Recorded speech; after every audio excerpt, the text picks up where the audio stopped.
Did you know that you can take awesome photos with your DJI Mini 2? When I bought my drone, I didn't know that, because when I bought my DJI Mini 2, my main focus was on shooting video for my photography YouTube channel, which you are watching. I've been a photographer a long time, and I wanted a Mini 2 so I could take aerial video of where I was doing my YouTube tutorials from. And it has been a blessing in that sense, because I've been able to show people where I was. But as I progressed, I realized that my Mini 2 could take photos that my Nikon D500 couldn't take, even at 3 times the price. There's no way it could take photos as good, as awesome as my Mini 2. Why? Because it can't get in the air. I'm stuck to terra firma when I'm using my Nikon D500.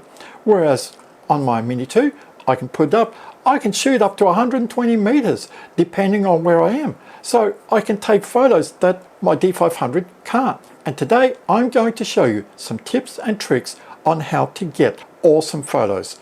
And in the next video, I will show you how to edit a few photos with Adobe Lightroom, because you can set up your Mini 2 to take JPEGs, which are a finished product you can share on social media straight away, or in DNG format, which is a raw file. So you've got to have an editing program to edit those photos and make those photos even more, like I'd say 10 times more awesome than just your JPEG image. So let's jump in and I will show you some tips and tricks to get awesome photos from your Mini 2. Now this is a classic drone shot. Look at this. This is the Red Cliff Jetty about half an hour after sunrise. We've got that golden light around 50 odd meters in height for this. And the reason I was that high is I wanted to see the background, but I didn't want to be too high, because the higher up you go, the less perspective you have of what you're photographing. So it's a very fine line.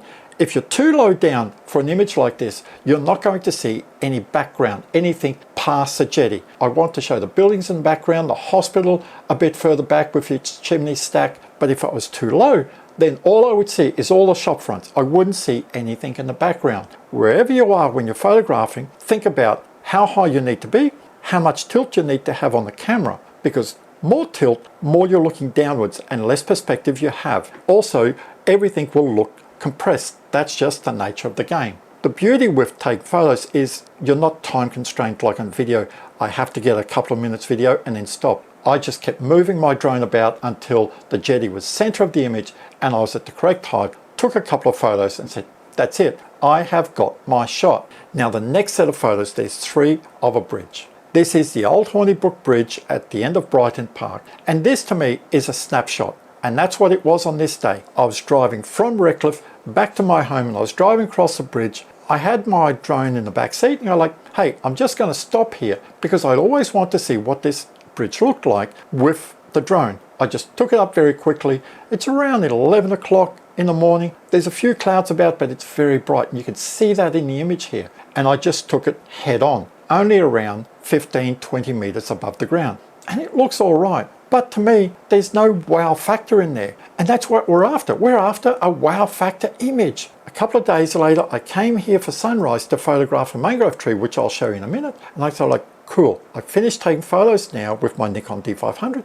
Let's put the drone up and take some great photos. Same bridge, but much earlier in the morning. Instead of shooting head on, I brought the drone a bit more to the left, angled it down a bit, so I had a different perspective of the bridge. And if you're new to taking photos, then you have to understand that your best light is going to be early morning or late afternoon. During the middle part of the day, it's very harsh light. It's just like black and white. You don't have much contrast in the image. Very early in the morning, late in the afternoon, that is the best time to take photos. Unlike using my Nikon D500, with the drone, I have to be careful of weather, especially wind. So I prefer to shoot early in the morning when there's no wind about, because in southeast Queensland, most of the time, by the afternoon, unless we're in winter, we have southeasterlies or northeasterlies, and they could be blowing a gale by the afternoon. So my Mini 2 here will get knocked around and it'll be very hard to get a great photo. Decide to get up early and shoot images like this very early in the morning. So this is nice.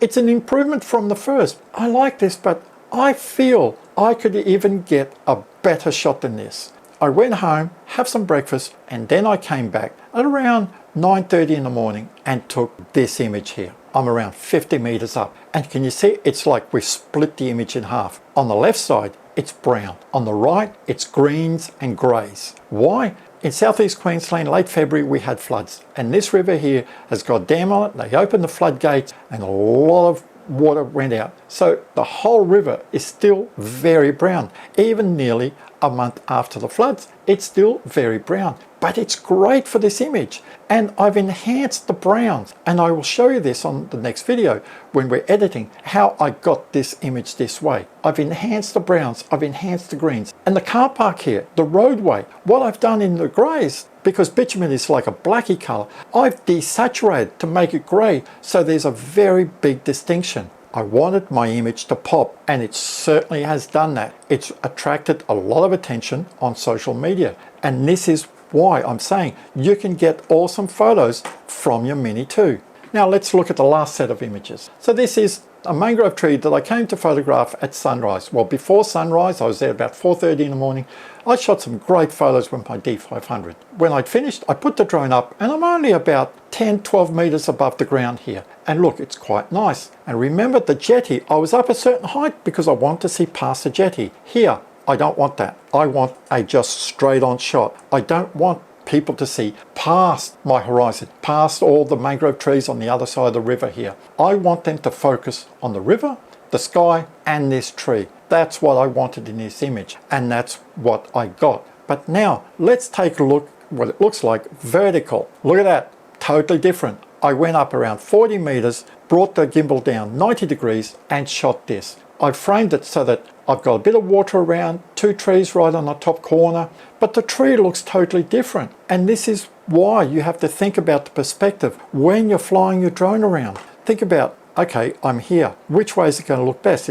Am I going to get a better photo looking head on? Or should I pop it up 40, 50, 60 meters up, shoot straight down? Imagine that you go to Fraser Island. It's a couple of hours drive north of Queensland. You're there driving along, you come across the wreck, put the drone around, take some video, take some photos side on. While you're there, take it up a bit higher, shoot straight down, and you're going to get a unique perspective of the wreck. And this is the whole point of this video, to show you that you can get awesome photos from your DJI Mini 2. In the next video, I will show you how to get these photos to look 10 times better than your JPEGs by editing them in Adobe Lightroom or in another photo editing program that you have. I just want to show you that you can get more if you're editing the DNG files in a photo editing program. So stick around for that video, which will be up in about a week and a half's time. If you've enjoyed this video, give me a big thumbs up. Stay safe, enjoy flying your Mini 2, enjoy taking photos with your Mini 2, and I'll see you next time.